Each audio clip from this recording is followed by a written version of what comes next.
तो देखो, इस वीडियो में किसी भी धर्म को गलत नहीं बोला जाएगा, किसी भी धर्म को गलत नहीं बोला जाएगा, ना ही हिंदू ना ही मुस्लिम, और हाँ, किसी भी भगवान को इस वीडियो में गलत नहीं बोला जाएगा। इन लोगों ने जो खुद की अपनी रचाई हुई लीला है ना, इसी पर मैं कमेंट करने वाला। तो सबसे पहले एक वीडियो को देखते हैं।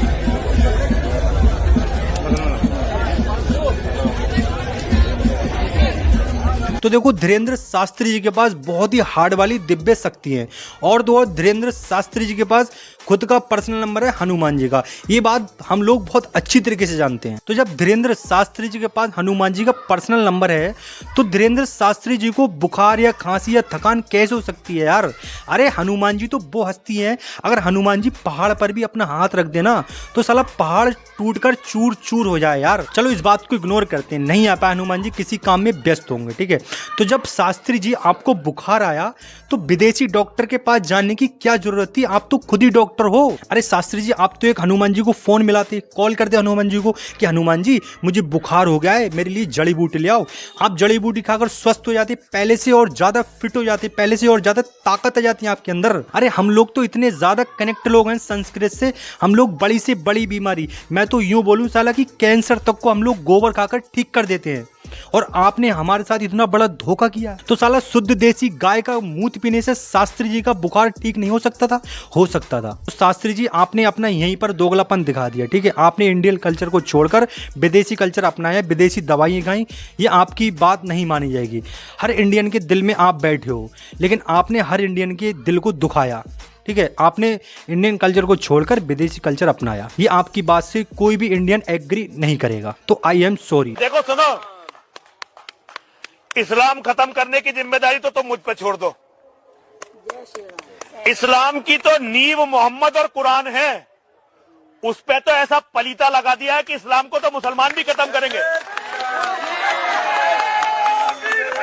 लेकिन बाबा जी ने बिल्कुल सही कहा कि इस्लाम को बाबा जी खत्म कर देंगे, क्योंकि बाबा जी को डर है, बाबा जी को खौफ है, इतना खौफ है ना, अगर बाबा जी किसी भी मुसलमान को देख लेते हैं तो अपनी लुंगी में वहीं मूत देते हैं और हक देते हैं। और इस बाबा ने अपनी भविष्यवाणी खुद कर रखी है भाई, इसको पता है अगर बीजेपी हटी तो इनका खेल खत्म।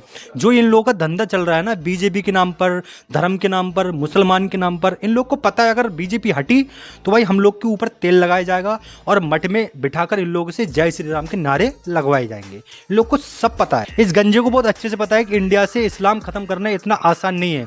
और ये तुम लोग को जो बाबा लोग या ये जो दल्ले, बीजेपी के दल्ले नेता लोग तुम लोग को भ्रम में रख रहे हैं सिर्फ कि एक दिन इंडिया या भारत हिंदू राष्ट्र बनेगा, ये सब चूतियापंथी है, ये सब चूतिया काट रहे हो तुम्हारा, समझ रहे हो? अरे जब 12 साल से तुम लोग हिंदू राष्ट्र नहीं बना पाए तो अब क्या घंटा बनाओगे? ये सब चूतियापंथी है भाई।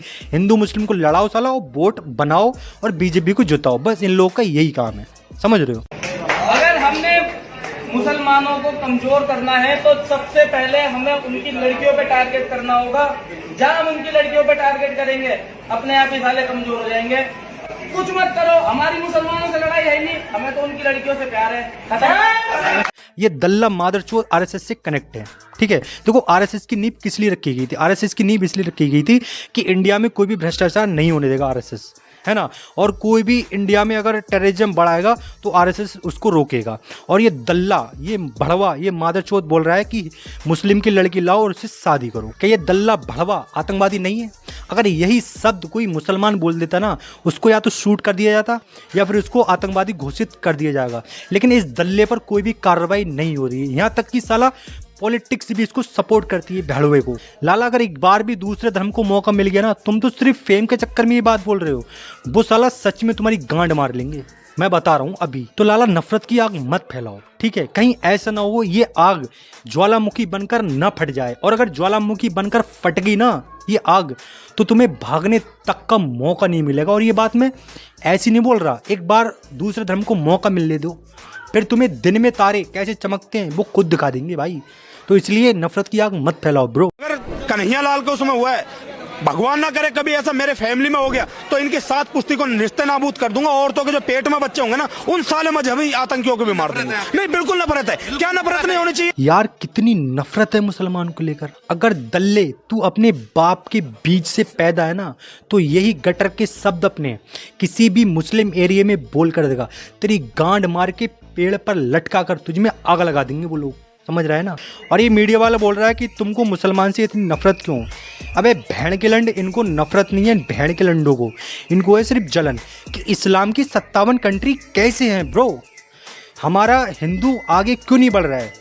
अबे भेड़ के लंडो, जब तुम नफरत फैलाओगे तो हिंदू कैसे आगे बढ़ेगा या हिंदू धर्म कैसे आगे बढ़ेगा, ये बताओ। भेड़ के लंड तू क्या बोल रहा है, मुझे बोलने तक में रूह कांप रही मेरी कि मुस्लिम की औरत को पेट में जो बच्चा है उसको मार दूंगा। बे भेड़ के लंड, तू अपनी माँ के पेट का बच्चा मार या तू अपनी बीबी के पेट का बच्चा मार। भेड़ के लंड। देखो मैं इन लोगों को गाली क्यों देता हूँ, क्योंकि ये मुस्लिम धर्म को गाली देते हैं, ठीक है। मुस्लिम के जो भी देवी देवता उन लोग को गाली देते हैं, इसलिए मैं इन लोग को गाली देता हूँ। और हाँ, इंडिया में फ्रीडम स्पीच है, कोई भी कुछ भी बोल सकता है, ये भी है। तो चलिएगा, इस वीडियो को यहीं एंड कर दी। वीडियो अगर पसंद आई तो वीडियो को लाइक कर देना, ठीक है।